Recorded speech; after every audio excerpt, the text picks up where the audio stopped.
روزے کے دوران ہمارے جسمانی رد عمل کیا ہوتا ہے؟ پہلے 2 روزے پہلے ہی دن بلڈ پریشر لیول گرتا ہے، یعنی چینی کے مضر اثرات کا درجہ کم ہو جاتا ہے، دھڑکن سست ہو جاتی ہے اور بلڈ پریشر کم ہو جاتا ہے۔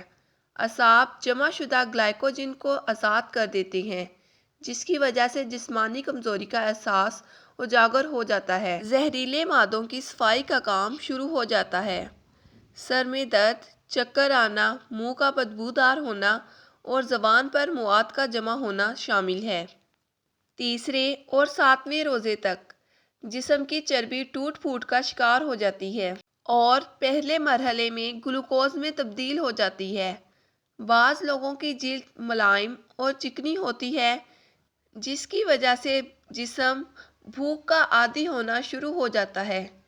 اس طرح سال بھر مصروف رہنے والا نظام ہاضمہ رخصت مناتا ہے، جس کی وجہ سے اشد ضروری خون میں سفید جرثومے اور قوت مدافعت میں اضافہ ہونا شروع ہو جاتا ہے۔ ہو سکتا ہے کہ پھیپھڑوں میں معمولی سی تکلیف ہو، اس لیے کہ زہریلے مادوں کی صفائی کا عمل شروع ہو چکا ہے۔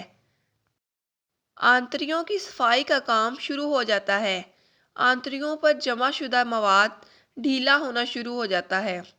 8ویں سے 15ویں روزے تک آپ پہلے سے زیادہ توانا محسوس کرتے ہیں، دماغی طور پر چست اور ہلکا محسوس کرتے ہیں۔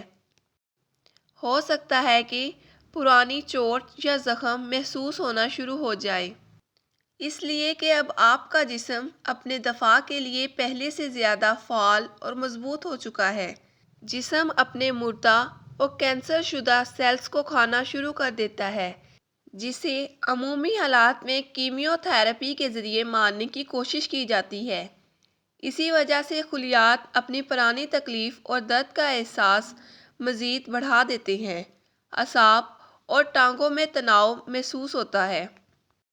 یہ قوت مدافعت کے جاری عمل کی نشانی ہے۔ روزانہ نمک کے غرارے اعصابی تناؤ کا بہترین علاج ہے۔ 16ویں سے 20ویں روزے تک جسم پوری طرح بھوک پیاس برداشت کرنے کا عادی ہو جاتا ہے۔ آپ خود کو چست اور چاق و چبند محسوس کرتے ہیں۔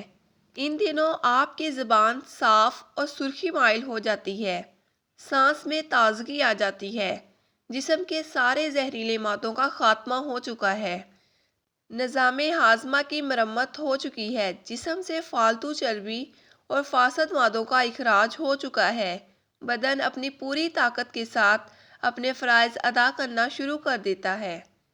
20ویں سے 30ویں روزے تک 20ویں روزے کے بعد دماغ اور یادداشت تیز ہو جاتی ہے، توجہ اور سوچ کو مرکوز کرنے کی صلاحیت بڑھ جاتی ہے۔ بلا شبہ بدن اور روح دونوں تیسرے عشرے کی برکات کو بھرپور انداز سے ادا کرنے کے قابل ہو جاتے ہیں۔ یہ تو ہیں دنیاوی فائدے جو بے شک اللہ تعالیٰ نے ہماری بھلائی کے لیے ہم پر فرض کیے ہیں۔